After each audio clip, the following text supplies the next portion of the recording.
Hello, everybody. Welcome to our workshop. This is the risk of digitalisation in electricity networks is the theme here. So just to start off with an introduction and introduce myself, I'm Stuart Reid. I'm the Head of Future Networks for SSEN, Scottish and Southern Electricity Networks.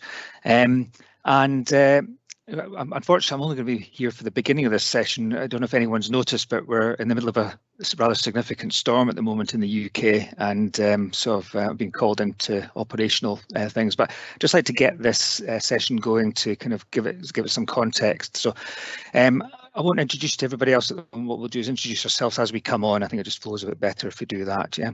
So if you just flick to the next slide for me, Jeff. Right. So the first thing is what's this all about? Well, there is little doubt that there is a massive benefit, and if I'd actually say need, for digitalization to be a core aspect of the future energy system. So for so many reasons, I've listed just a few down here in terms of the efficiency of the way we operate and the way we interact with the rest of society. Decarbonisation in its own right brings a lot of technical challenges that are largely made easier by digitalisation. Reliability, resilience and flexibility, again, all things that can be improved and enabled through digitalisation. Things like optionality, democratisation of energy, the markets and the trading opportunities that are there within the energy sector are all brought about and enabled through digitalisation. And that's not to mention the whole system and also things like trust and transparency. So really, digitalisation is a bit of a cure-all. It's going to be absolutely fundamental to everything we do from here on. But with it come risks, and having just said I'm in the middle of a storm at the moment, risks are not new. All systems have vulnerabilities, whether that be weather-related situations, or whether it be things like cyber attacks and the likes. But one of the things that we were pretty clear on is that digitalisation brings a whole new range of risks that we're not used to, risks we've never seen before, risks that really we might struggle to actually anticipate. There's unintended consequences, brought about by interactions between different systems. There's new failure modes. In the middle of the storm just now, it's interesting, IT systems are becoming increasingly part of the discussion in the storm, making sure that they're up and running. And that's just something that's going to carry on. Complexity as well, brought about by these interactions. The human interface with digital systems and some of the consequences that can come about from badly designed interfaces, mutual interdependencies, dynamic behaviours that have never been anticipated before, and kind of system control opacity as well, as in, do you actually know what's going on within your system? Do you know what decisions are being made and the impact that these decisions could have on the overall security of the system? So loads of interesting risks there. And you could have had hours speaking in a pub about them for sure, but what we want to do is kind of put a bit of science behind it. So we've been working with Jeff and Aidan at Imperial to effectively do a bit of a, what's everyone else found in this space? We're not the first to look into digitalisation. We're not the first in this journey. So there must be some good lessons from elsewhere on what these risks look like. So we've set out to look at a range of different sectors, from the financial markets, aerospace, autonomous systems, process automation, telecommunications, to name but a few.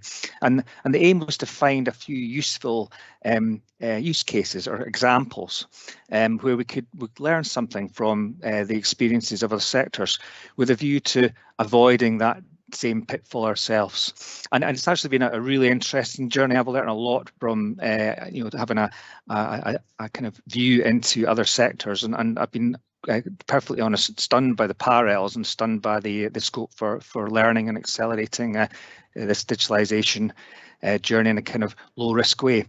So without much more ado, what I'm going to do now is hand you over to Aidan, and Aidan will introduce himself and he'll give you an overall view of the work that we did here. Okay, thanks, Aidan. Hi, I'm Aidan Rhodes. I'm a research fellow at the Energy Futures Lab at Imperial College London, and yes, I was brought on to write this report on risks of digitalisation. So could we have the next slide, please, Jeff? Yeah, so the aims of the project was basically, as Stuart has just said, digitalisation is coming, indeed has come to a lot of places in the electricity sector already, and is going to bring a host of new technologies, it's going to bring services, it's going to bring new ways of running businesses and new business models. However, along with all of that, it will also bring new risk factors. It will bring risk factors which are both known, ones that we can already anticipate and already at least deal with, at least even if we can't mitigate them fully, and unknown risk factors that will arise from the interactions between these new technologies that we can't necessarily predict in the future, at the present. And so this report was at least commissioned to at least attempt to predict some of these upcoming risk factors by looking at how other sectors other sectors who may be further along their digitalisation journeys have encountered and dealt with these risks. So the aim is to move towards a framework for understanding and quantifying these risk factors, to actually see if there's ways we could actually quantify them in an electricity market and in an electricity system perspective. So next slide, please, Jeff. So we did significant quantities of literature review, both in the energy sector and outside it. And what I did is I divided risk factors into 5 major categories. These aren't necessarily exhaustive and they aren't necessarily the only way to do it, but they are basically a starting point to actually sort of understand and categorize these risks. So let's go through them one at a time. The first one is digital technologies. So this is quite simply the actual technologies we use, and it's probably the most immediately obvious risk category. So this includes risks such as resilience of technology over years or decades. These digital technologies will be installed on electricity networks and may well be there for 30 years or so, is the average lifespan of electricity network asset. How resilient are these technologies over that sort of lifespan? How interoperable are these technologies, both at the hardware and software levels? So different supply chain manufacturers will manufacture different parts of technology. How interoperable do they work together? And the third one is how are these technologies supported throughout this lengthy life cycle? Digital technology, as I'm sure we've seen from other pieces of technology, digital technology that we all ourselves own, often requires relatively frequent updates in its firmware and software in order to ensure that they remain resilient, that they keep updated for new protocols and software capabilities, and also that they remain resilient against malicious attacks through closing security holes. On these lengthy life cycles, will the vendors be around in 30 years' time in order to keep these supported? Is this how it works, or will they have to be replaced a lot more regularly? So these are questions around, first one, digital technologies. And by the way, if you wish to ask questions, we'll be taking questions at the end of the presentation, but just write them in. You can write them in at any point during the presentation in the Q&A box, which you can find in the top right-hand corner. Okay, the second category is security. And this is, once again, it's a relatively obvious category. This is security against malicious attacks, but also security against fail-safes. So in a digitalization world, we will have physical infrastructure connected to and controlled by software. How do we ensure that software is secure? And you cannot have cascading risk, cascading failures caused by software failures. What are the fail-safe states for these software failures along the lines? So it's not just security against intentional attack, but also security against unintentional factors, and how we can ensure that areas in one part of the system do not pollute, as you would say, the rest of the network. The third risk factor is personnel. Personnel become a major part, and this has become something which other sectors have picked up on quite a lot. Personnel are a major risk factor as we move forward into digitalization, and the reason for this is relatively simple. It becomes a more diverse area, requiring more diverse skill sets. This requires a greater number of personnel with access to critical systems. At the moment, the number of personnel with access to really critical parts of electricity networks is relatively small. This will, of necessity, need to increase as you bring on data engineers, as you bring in software engineers, data scientists, and other digital techs. Along with bringing in those new skill sets, they will need to be able to mesh together with the already existing skill sets in the electricity networks. Electricity networks tend to be a relatively conservative area with already sorted out ways of working which are designed to be risk averse and safety critical. How does this mesh with new people coming in with new skill sets which may be used to working in a more, let's say, agile, fast moving environment, such as a lot of software development is today? So it will require basically new skill sets, new ways of working, and knowledge required, and an ability to get around that cultural clash, as well as a risk assessment of employees in this system to ensure that no one necessarily has the ability to take the entire system down themselves, and that employees actually understand what they're working on and the effects it could have if something goes wrong through one of their actions.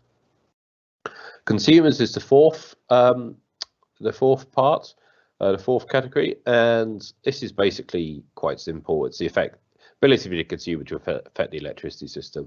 At the moment, the consumer is really, in most cases in the UK, extremely passive. You turn on lights and you get energy for it, and you turn it off and it goes away, and that will change the supply side slightly, infinitesimally slightly, but not in a massive way. With the advent of solar panels feeding in power from consumers, of electric vehicles and heating requiring much larger loads, of vehicle to grid perhaps pushing back power into the systems, of autonomous market trading perhaps in the future, where consumers can trade energy in a peer-to-peer system, the ability of the consumer to affect the electricity system could well be much increased. So this is basically, we need to understand how the consumers can affect the electricity system, and what happens there. Like, what are the boundaries there?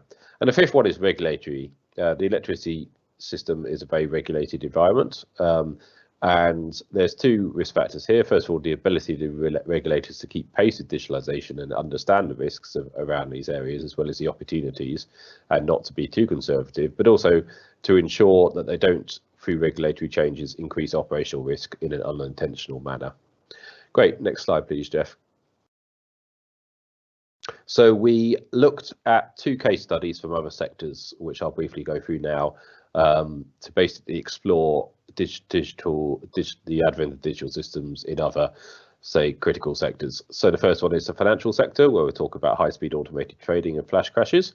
And the second one is the aerospace sector, where I'll go through the Boeing 737 MAX disaster, which I'm sure many of you are extremely familiar with, but which arose from a combination of risk factors, including digital and personnel risk factors. Okay, next slide, please. So the first one on the electricity markets. So basically, high-speed trading, high-frequency trading has been on the system, on the market, stock market system for a couple of decades now. Basically, reacting extremely quickly to market fluctuations, which they basically make profits in arbitraging supply and arbitraging demand in extremely short timescales, as you can see on the graphs in the top right-hand corner of the of a slide. And what we've been also been seeing with the advent of these high-speed automated trading systems is an increase in the amount of flash crashes. So flash crashes are basically where the market just suddenly collapses, as you can see on the bottom right, out of, well, not quite anywhere, often focusing on a period of extreme volatility. But what we're seeing is, most of the time previously, these flash crashes were caused by human error. So someone making what they call a fat finger error, where they accidentally put an extra zero on the end of a stock trade and something similar. So human and computer error both cause flash crashes, but what we're seeing is that flash crashes appear to be becoming more common due to computer error, more common due to automated high-speed trading. Because a lot of these trading algorithms will follow each other. So if one of them makes a mistake, then the others will often follow it along and make it and increase the buying or selling of that particular stock and compound that mistake. And there's been a couple of flash crashes. There was one in 2016 on the value of the pound, caused, we think, because it's quite difficult to actually follow these following these causes back. But by an algorithm operating in the middle of the night when Australia's markets were open, that Theresa May was going for a harder Brexit than was originally predicted. It was an error based on a news story which the high-speed trading algorithm read and made a mistake to drop the value of the pound, which then a lot of others other algorithms jumped on as well. And you can see here there's a risk, like if you have a trading algorithms that can make decisions based on these fuzzy logic stuff from news and social media data, is that they can often make mistakes. They don't possess a wider context or emotional reactions, and they don't necessarily understand a poorly written news article. So you'll see the potential of poor decisions. And in return, in order to deal with flash crashes, stock markets have these things called market circuit breakers. So you can see this is where they halt trading for 15 minutes to prevent a runaway collapse. Basically, you can see this on the right hand side. There's been some questions about whether these are good or bad or not for the market volatility as a whole, which has led to most stock markets in the West utilizing flash crash market circuit breakers to prevent flash crashes. Actually, the Chinese stock markets have actually rode back on the use of them, view that they create more volatility than they actually solve. So the questions aren't really there. The answers aren't really there to whether flash crashing market breakers can actually stop flash crashes, or actually whether they're a good idea. What is a fast-paced, chaotic environment? Okay, next slide, please. So a few lessons for the electricity sector here. If we are going to go in the future digital world to a complex consumer electricity trading arrangements, the risk of flash crashes will obviously depend on the design of these arrangements. It is possible to limit high frequency trading. People have talked about this by means of small tracks in transactions or mandating a time gap between them. But the stock markets, for various reasons, haven't done those. But it could be possible to do that in the future electricity market, because obviously flash crashes also include electricity crashes as well, which would be a lot worse directly to people's standard of living. Circuit breakers seem to have been generally successful, do have question marks on their effects on market movements, liquidity and volatility. So if you did want to put a circuit breaker in electricity peer-to-peer market, it would seem to be further investigation would be required. And economic constraints and the physical limitations of the networks would need to be taken into account. And I think the big question, how much would any future consumer electricity peer-to-peer trading act like a stock market, and how much would it act far more regulated? And these are really the questions that we need to ask before we develop the digital systems to run them, if that makes sense. We need to understand the boundaries of the system before we can develop the system itself. Okay, next slide, please, Jeff. So I will finish up by this case study on the aerospace sector. This is the Boeing 737 MAX disaster. So just briefly going through some of the history of this. The 737 MAX was launched by Boeing about 2015, designed to compete with a redesigned small Airbus, I think the Airbus A321, which was a lot more fuel efficient than its previous one. The 737 MAX was the same airframe as the 737, but had significantly larger, more fuel efficient engines on it, as you can see on the diagram, which actually changed how the plane flies, its flight profile.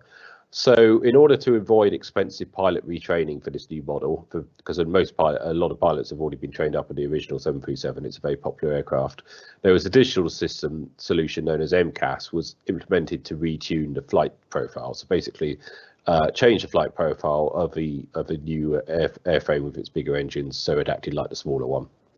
This relied on various relied on an airspeed sensor, which was a non-redundant sensor. There's actually two sensors, but if one of them gave anonymous data, there wasn't an easy system to say that data's wrong, we're going to rely on the other one. So it's basically in practice one sensor, and this of course led to significant problems. When Boeing was running simulations on the on this algorithm, it's included in incorrect failure rates for the components. It assumed that the airspeed sensors would fail about once every 3 trillion flight hours. The actual time was about only a couple of 100,000 flight hours, and various modes of failure. It wasn't expecting the MCAS system to to basically react in the way which it did.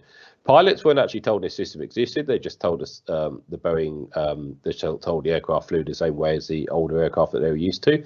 The regulator allowed Boeing to self-certify in the system. They didn't look into it in any great detail.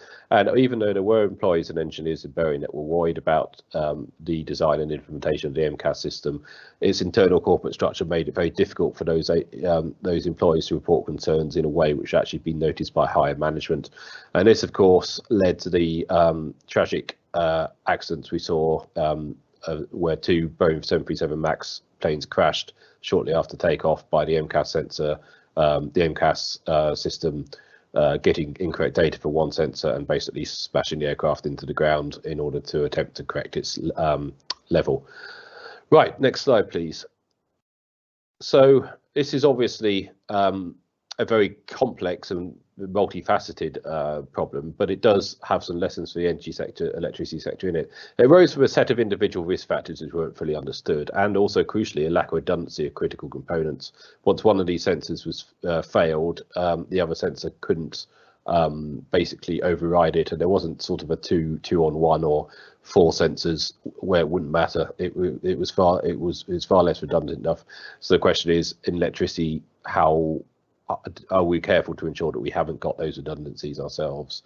And the digitalization of components could potentially lead to a lack of redundancy as systems get streamlined and they get simplified. So we need to be careful that we don't accidentally lead to ourselves to a lack of redundancy just by making our systems better. It's essential, I think, to ensure, because we saw this in the Boeing thing, that digital systems not silent away from engineering teams, that the 2 teams understand what each other are doing and take on each other's concerns. And engineers and specialists need to be able to report problems or worries with new systems to high level officials, basically without prejudice, without worry that they're going to lose their job or get looked after over promotion or be causing a problem. These problems need to be taken really seriously. There's also a regulatory issue. The regulator here, regulator for Boeing, the FAA, just self-certified this, and we can't do this, I think, going forward. We need to ensure that there is a way we can actually scrutinize these complicated and interlocking new digital systems, so we actually can have a sufficient way of making sure that they are safe and efficient and suitable for use, without running into the problems that we saw with basically hand waving it. And I guess there's an open question here, which people can think about. Are there analogous systems here in the energy networks, especially here in the UK, where a set of individual risks could potentially snowball into a critical situation? Thank you. Next slide. I believe that is all of my slides, so I'll hand over to Jeff. Wonderful. Thank you very much, Aidan. So my name's Jeff Hardy. I'm also based at Imperial College London. I'm in the Grantham Institute, so it's literally just across the corridor from Aidan's Institute, the Energy Futures Lab. So we were a great tag team in this report because Aidan loves doing literature reviews and I love doing workshops with stakeholders. So obviously we learned quite a lot from the actual literature review on some of the risks that digitalization might bring to the energy sector. But what we wanted to do was to actually test that risk framework that Aidan presented early on in his presentation with energy system stakeholders to find out if the risk framework works, and also what are the issues that could manifest in the energy system. So we went through a 4-stage process in a workshop. So basically we had about 25 stakeholders from the energy supply chain, networks, system operation, policy, regulation, academia, innovation, and wider energy businesses. And we presented them this risk framework, this digitalization risk framework. And what we asked was, where do risks manifest across the energy value chain? And what we were talking about there was, system planning and operation, markets and settlement, customers, stakeholders, and then the energy businesses themselves, like suppliers, aggregators, etc. So we collected about 84 risks, give or take, across that energy value chain and across the 5 risk categories we presented.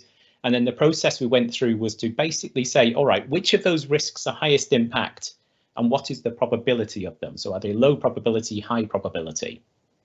So that way we could work out if they're going to be risks that are really quite well known but are very potentially high impact, or risks that are kind of like really quite low probability but very high impact. So they're kind of the black swans, if you like. For those risks that are really high impact, we took them through into a time frame and said, right, when do they manifest? Are they manifesting now? Are they going to manifest within the next price control, so 2023 to 2028, which is the electricity distribution price control, ED2, or is it after that, beyond 2028? And then finally, we went through a process of basically saying, right, of those risks that are sort of material now or soon, who is accountable for them? And if that body doesn't exist, who should be accountable for them in the future? So I'm going to walk us through the outputs of that workshop now.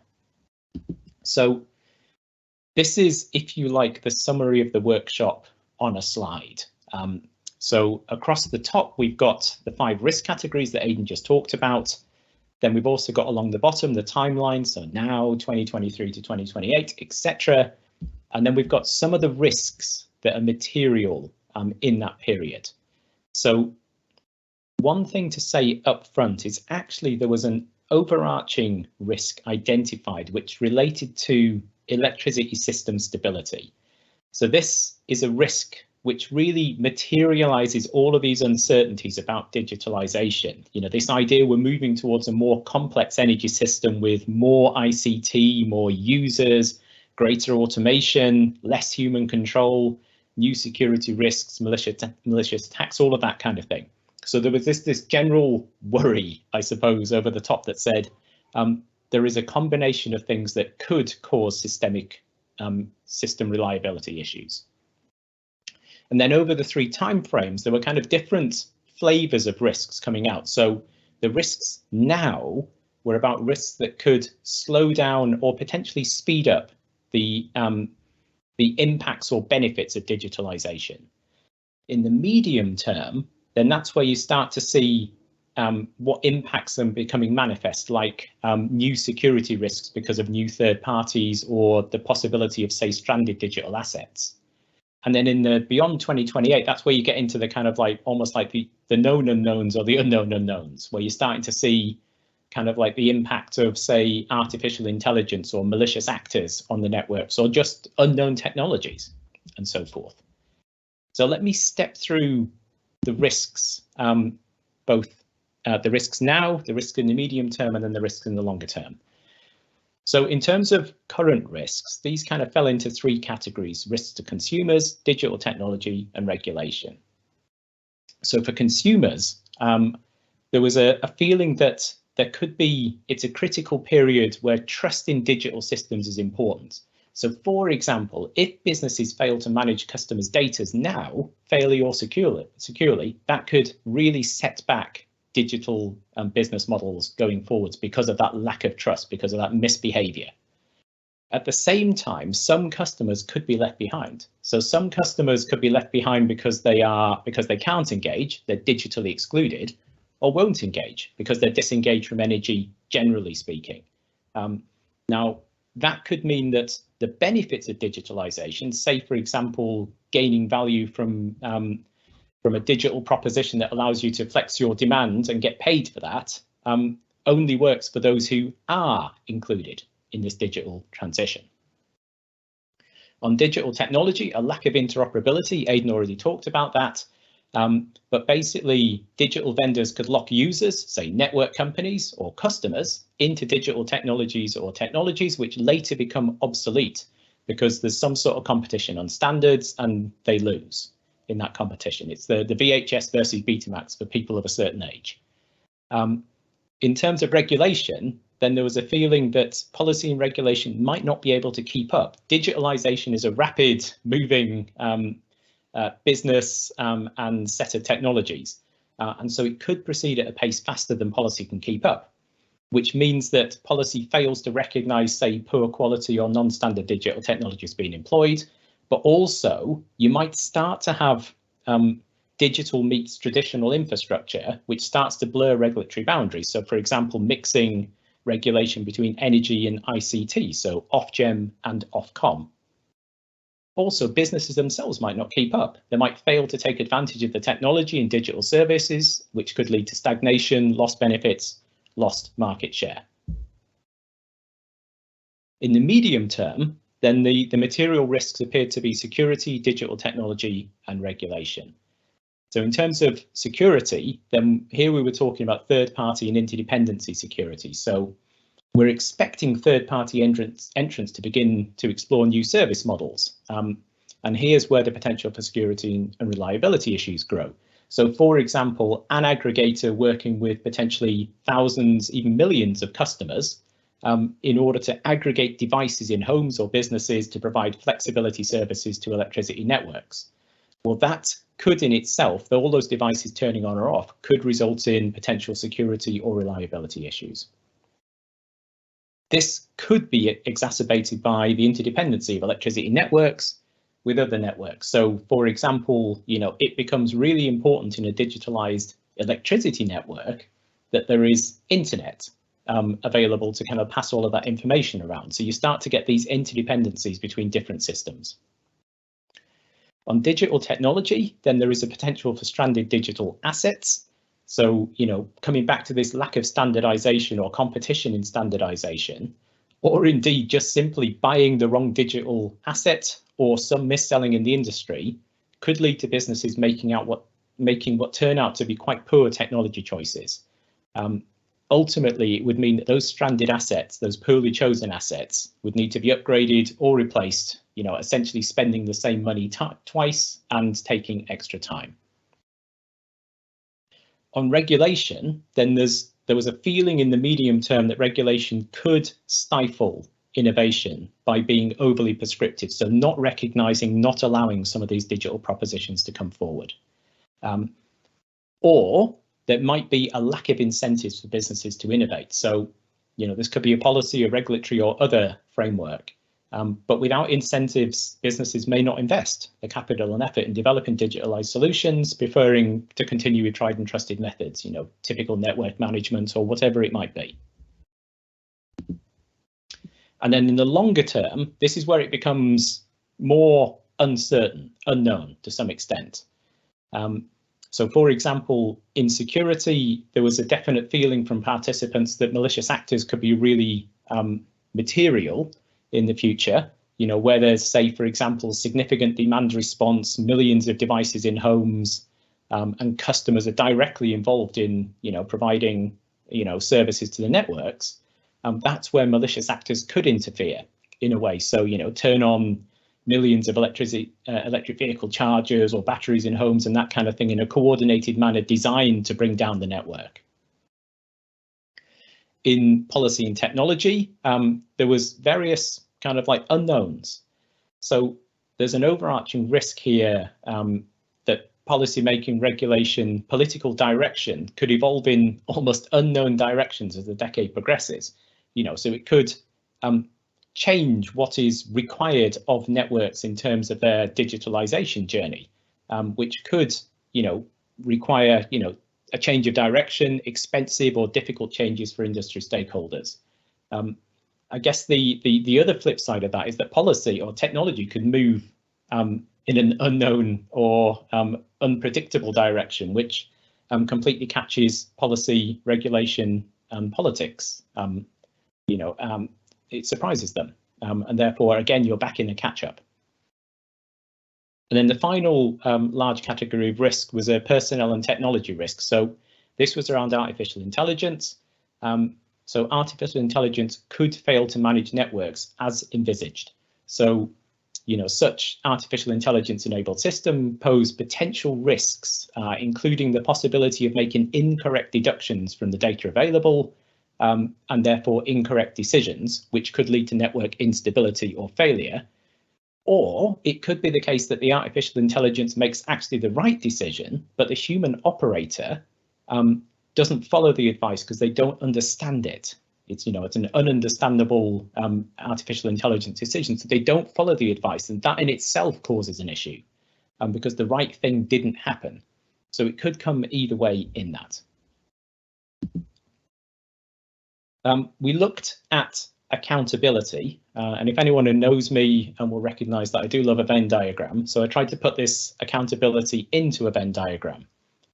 So what I've done here is try and tease out some of these issues. So for example, the issue of customer trust and customer protection in data is something that Ofgem is already, the energy regulator is already involved in with regards to smart meter data and other aspects. So it's something that the regulator could be very heavily involved in now. This issue of customers being or users being left behind because of this digitalization transformation is also something that the regulator Ofgem could be involved in, because it's already thinking about this in the terms of its price controls. It's thinking about customers being left behind in net zero. It's thinking about customers being left behind when they're in vulnerable situations. In terms of interoperability, often in other industries, this is something that is left up to the industry. However, if industry is failing to deliver on energy system interoperability, this is something where either the regulator or policymakers might want to step in that instance. In terms of digital incentives, so the idea of incentivizing businesses to proceed as fast as possible on the digitalization route, then this is something that it feels that BEIS probably, so that's the Department of Business, Energy and Industrial Strategy in the UK, is something that this department should probably be providing some vision on, where are we going in digitalization in energy, but it's probably between the industry and the government to decide what the right set of incentives are. And then in terms of this getting the pace of change right, that is essentially something where everyone has to be involved, because everyone's got a piece of that puzzle, and this feels like it might be some sort of new body to kind of like to really work between regulation, policy and the industry to identify these new risks of digitalization and put in place the measures to manage them or mitigate them. Okay, final slide, and I do hope you're getting your Q&A ready. So Aidan and I are academics, so it would be very unacademic of us if we didn't put up a slide on further work coming out of this. And it would equally be surprising if we didn't announce some of the limitations of this study. So in terms of limitation, there could be limitations both in terms of the risk framework that Aidan talked about in his part of the presentation. We might have missed something in there, or indeed the risks identified by our participants because we had gaps in the sectoral coverage or the expertise in the room. There might be further work to look at other case studies. So for example, sectors like water and agriculture are examples of these really complicated, complex, integrated sectors. So there could be something about thinking about these complex sectors and how they're managed, regulated, how the risks are avoided. Equally, digital first companies like Amazon and Google could be good examples of digital transformation, upskilling, and how the pace of change, if you like. There might well be gaps in the accountability for digitalization risks. So going back to the Venn diagram I've just presented, future work could really start to drill down into these accountability gaps to better understand the nature of the risks and the characteristics of the future accountable party. And then this big kind of overarching risk relating to any electricity system stability, well, there might be quite a lot of learning from, say, the way in which the internet and the World Wide Web are governed. So for example, internet governance is based around kind of like a set of underpinning architecture and protocols, which are developed by decentralized specialist and stakeholder interest groups. And often these are done via some sort of consensus building process, which is not always what you get in the energy sector. So there were some parallels drawn in the Energy System Catapult's work on future power systems architecture that maybe point towards models like this for a more digitalized energy system. And then there's this whole question about black swans. So how are these low probability, high impact risks being managed in other sectors? And what does that mean for the future of electricity network management? Right, so I am going to stop sharing my slides now.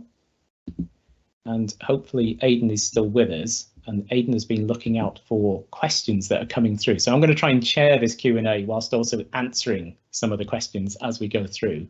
But Aidan, is there anything come through that you want to get stuck into straight away? So we haven't actually had any questions yet. Hopefully people have written them right now. Brilliant. Well, yeah, please get on your bike with that. So there was a question. So we asked Stuart just before he disappeared off about what question he would ask us if he was here to chair the panel today. And his question was where would trials, innovation and partnerships really make a difference here in this kind of this digitalization journey for the electricity networks? And so what he thought, but I said, well, all right, that's a great question, Stuart. What's your answer? So his answer was around creating simulation environments. So he was thinking a little bit like the equivalent of flight simulators, where you put the human in the loop of these simulation environments, and you're able to kind of test systems, decisions, all of that kind of stuff. And he was referencing work that he's been doing in the industry on Control Room 2035, which is thinking about that kind of like, what does the control room look like in an incredibly digitalized electricity network and system? So Aidan, did you have any thoughts on trials, innovations and partnerships? I do think when you're doing trials in digitalized systems, you need to ensure that if you're doing anything customer facing, you need to make sure you've got the customer in the trial, because I've seen a fair amount of examples of technology-based systems where they basically rolled out technology on a large scale without actually trying it with the customers first. The Jeju Island testbed in South Korea was a example of a smart grid system where I think that they went too far with trying to get customers involved without actually ensuring that their systems were customer friendly, and an awful lot of the inhabitants basically refused to use the systems because they didn't understand them. So I think that's important. I think it's almost something that you need to make sure that you start slowly. I think there's a lot of, especially in the public sector, there's a lot of ideas that you just roll out a computer system and then it works. And usually what happens is when you roll out a system and it doesn't work, as we've seen through large expensive things and trying to digitalize the NHS, for example, and other systems like that. So we need to basically, if you look at successful new digital platforms, like for example Facebook's a good example of this. They rolled it out in college campuses first, only slowly rolling it out to like full participation. So I think an important part of this is to ensure that you actually roll it out slowly, fix the bugs with a small number of people, fix the bugs and ensure you've got engaged people in there as well, and basically do it slowly instead of attempting to roll out a finished system in one go and failing basically. Oh, that's interesting. Yes, it's I've had various conversations across the industry about kind of like trying to do absolute mega projects perfectly, first time, only time, and yeah, this digitalization agenda feels quite different to that. There's got to be some extent of failing fast and learning within the context of an essential service, which is what electricity and other networks are delivering. So we do have some questions coming in now, which is brilliant. So keep them coming in. As you know, because you're all experts in online digital engagement nowadays, you can upvote questions. So I'll be trying to pick out the ones that have got the highest level of upvoting. So at the moment, we've got a question from someone who's perfectly reasonably remaining anonymous, particularly in a digital discussion. So what would be your main recommendation to companies at different points on the electricity value chain to lead on digitalization? How should they be preparing for these risks or working with others? I think that's a cracking question. I can have a first stab at that while you're thinking if you want, Aidan. Yeah, please, yeah. So to my mind, in doing this report and in talking to quite a few of the stakeholders around this, it's quite clear that there's two things going on in this more digital energy system. So one is a number of the current important players in the electricity system are still there, the networks, some form of suppliers, all of the kind of like the generation and all of that kind of thing. But there's also a lot of new, potentially almost digital first participants in the system. So new digital energy platforms, for example, helping with peer-to-peer or delivering flexibility services to the networks. And then there's potentially new roles and responsibilities for participants in the system as well. So us previously relatively passive customers or consumers could actually be really quite important participants, prosumers or whatever it is you want to call future consumers in this system, offering valuable services, turning up and turning down demand through a variety of kind of like devices. And then a whole plethora of players helping customers engage. So new third parties coming in, helping all sorts of digital magic happen in the system. So coming back to the question, how should they be preparing for these risks? One of the things that we identified is that there isn't really this risk framework in energy, thinking about the risks of digitalization.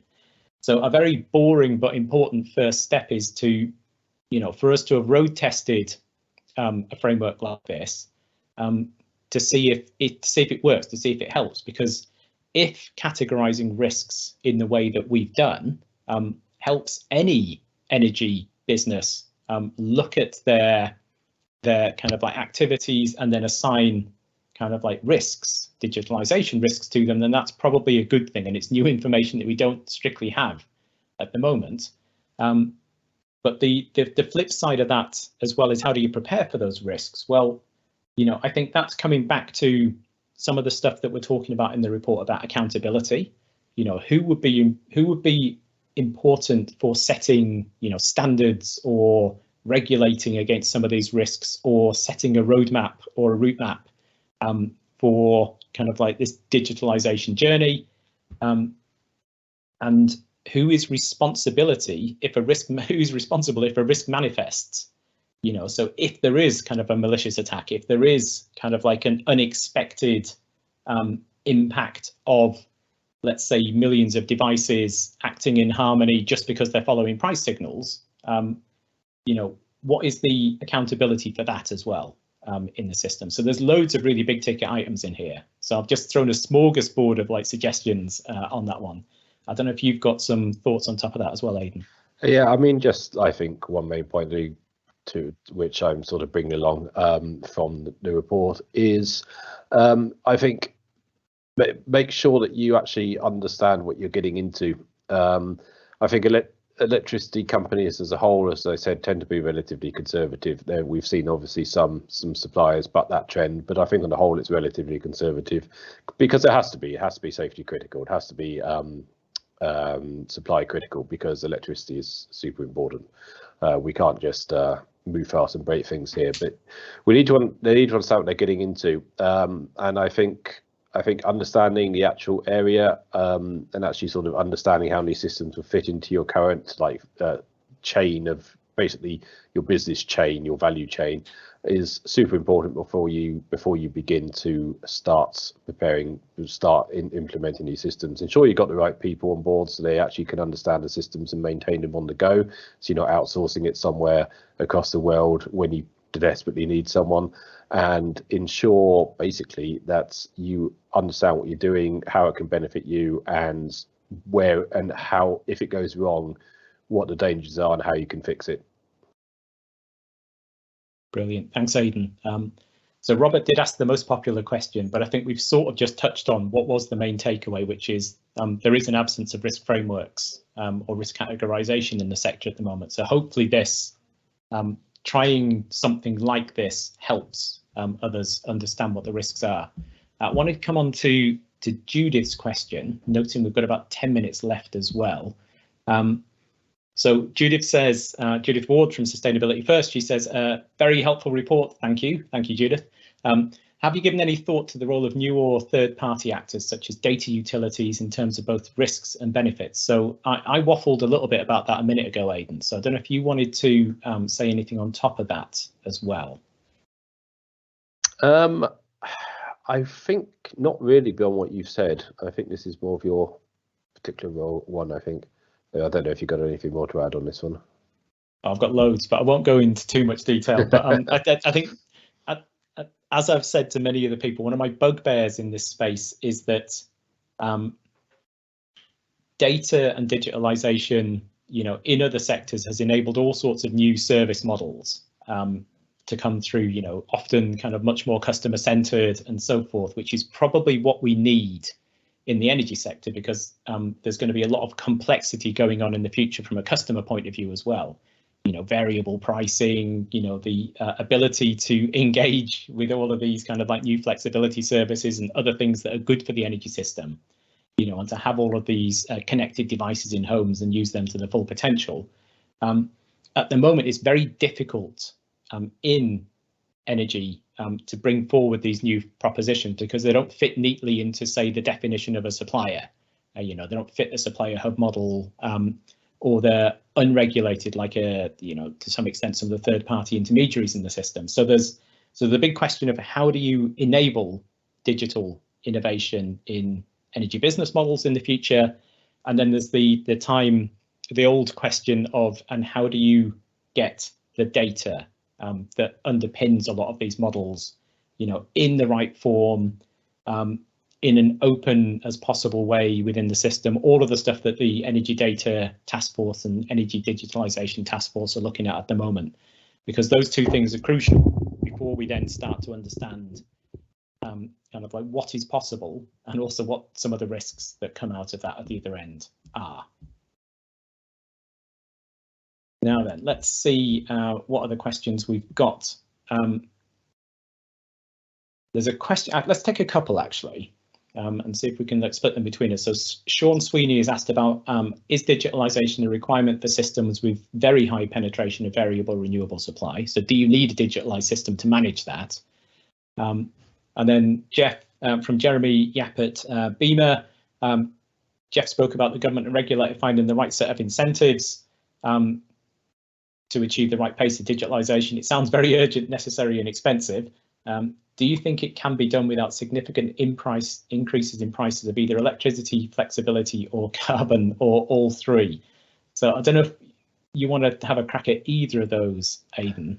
Yeah, I mean, I can certainly have a crack at Sean's question, because I'm going to bring on what I think this is one of the questions which go on Strabag and Imperial, like saying you don't necessarily need to have digitalization, you don't necessarily need to have demand response, but if you don't, you need a huge amount of variable renewable supply. So 600 gigawatts of covering the North Sea in a nice distributed manner of offshore wind, for example, huge amounts of redundancy in order to ensure that you've got systems ready to go when you need them. That's assuming you don't want to look at it digitally, you don't want to use other stuff such as demand side management, energy storage, price signals, anything like that. So economically, I would agree, yes, I think absolutely it will need to be.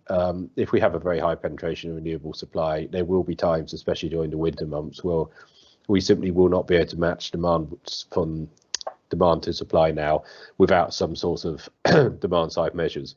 Digitalization will be a requirement for these measures, and therefore I think we will see digitalization, just because the other way is so incredibly uneconomic that we just simply wouldn't be able to afford it, even if we wanted to, and it's just a waste as well.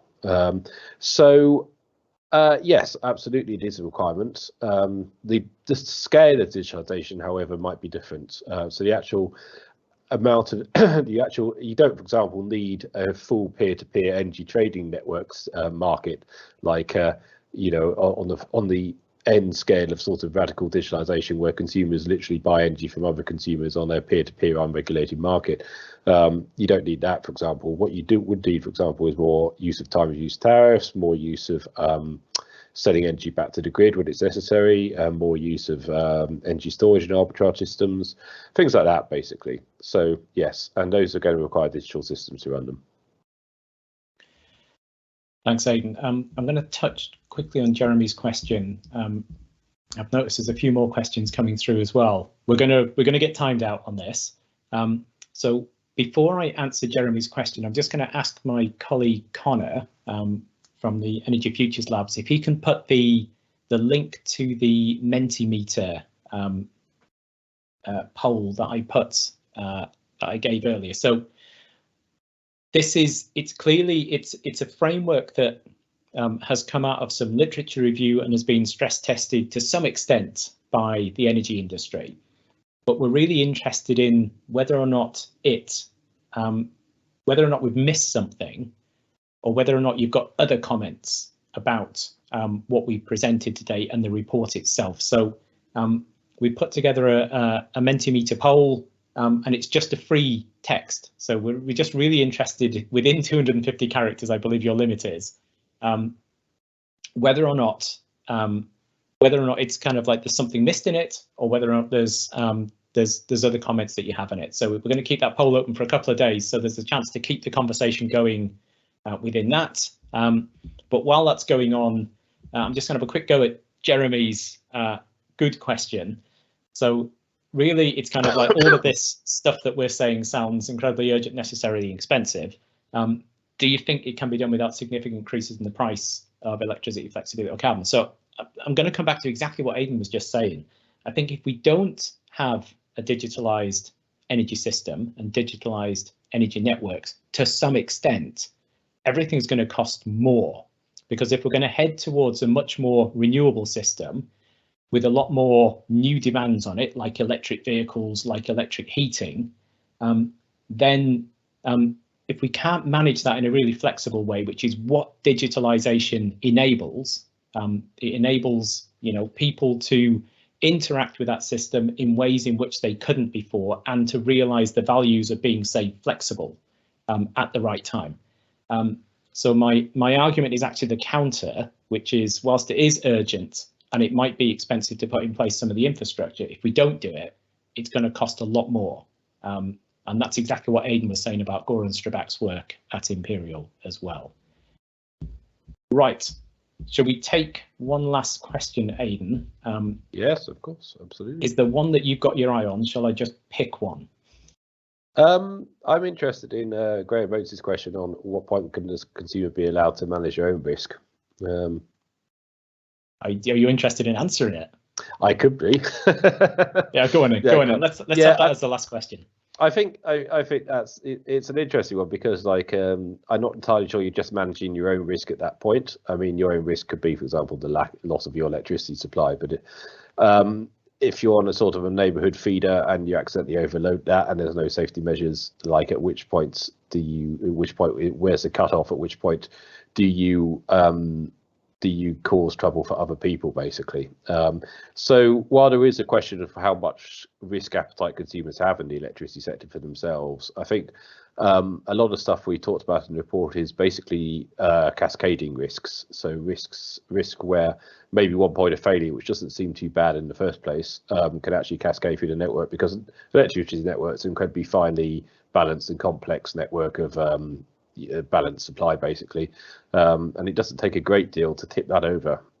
So that's one of the questions, is that you're not just in some cases managing your own risk, you also might be managing the risk of those around you. Wonderful. Good answer, Aidan. Right. We are at the limit of our time. As Graham knows, this is one of my favourite subjects as well. So next time we meet up virtually or physically, Graham, then we can bend each other's ear about this particular one. Well, look, a huge thanks to everyone who's turned up today for this report launch. Obviously, this is recorded, so we'll be able to share it with anyone who wasn't able to make it today. A really big thanks to Stuart Reid and Scottish and Southern Electricity Networks, who commissioned this report, but it was much more than that. It was a really good relationship in putting the report together, giving a lot of constructive challenge, and really materialising it in how electricity networks operate and where they're going, what this means for control in the future. And yeah, thanks again to the Energy Futures Lab for hosting this launch today, and thanks to my co-author Aidan for doing most of the work, as it turns out in this one. And thanks to you, Jeff. Brilliant. All right, well, see you all soon, and have a good yeah, and Tuesday. don't forget to press the Menti button. It's on the Q&A at the bottom.